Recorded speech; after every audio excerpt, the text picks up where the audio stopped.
Okay, it looks really awesome. Can we adopt you? I'm not going to answer that for now. Alright. Wait, sorry, let me get the character. You are a Planeswalker! What's that? In the vast multiverse, only you and your kind know of the countless worlds beyond your own. You have seen relentless worlds that would make a mundane wizard cower in awe. You have laid eyes upon the blind eternities. You are an iconoclast with an arsenal of sorcery at your own command. Your gift drives you to seek out magical knowledge, test your limits magically, and forge your own destiny. Magically. Magic the Gathering is not just a simple card game. It's a game where you can become social and you can flex your mental muscle. I believe that everyone should definitely try giving Magic the Gathering a chance because it's very family friendly, it is simply complex, and it caters to a lot of different budgets. So first off, the family friendly aspect of Magic the Gathering. It encompasses a huge demographic and has children as young as 6 years old playing in the games. And also the average age of the trading card game is around 22 years old. So you get a lot of variety. But you also have the tournament play where people start to get serious and start shelling out a lot of money to win. And you think, oh, the kids have no chance. Not exactly, actually. Back in 2004, a young man by the name of Julian Newton actually went home from a first place at a world tour, winning $52,336. And he is actually, at that time, one of the youngest players in history to win that kind of tournament, and also winning the biggest pot at that tournament.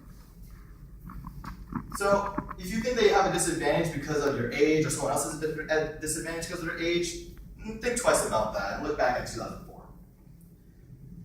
All right. Minutes to learn, lifetime to master. I took that phrase right off the side of a checkers box. Pretty helpful actually in this situation. So I said earlier that the game is simply complex. What I mean by that is that it's very easy to learn. However, there's also a lot of in-depth game where you actually are open to a lot of possibilities and a lot of different strategies. First of all, for how simple it is, can you count to 20? Can you read basic English? You're good to go. All right, got the first step covered. Because mostly, all you have to do is really add up how much damage you're doing to the opponent, and also on top of that, if there's anything that you're not really quite sure about, the text on the card itself will normally tell you what's going on. However, for the complex aspect of the game, you are given so many different varieties of cards with so many different possibilities of playing that single card. There are probably countless numbers of ways you can play a single card in the game. And because of that, they also have a lot of formats in which you can play these card games. Which brings me to my next point about the formats and the budgets they require.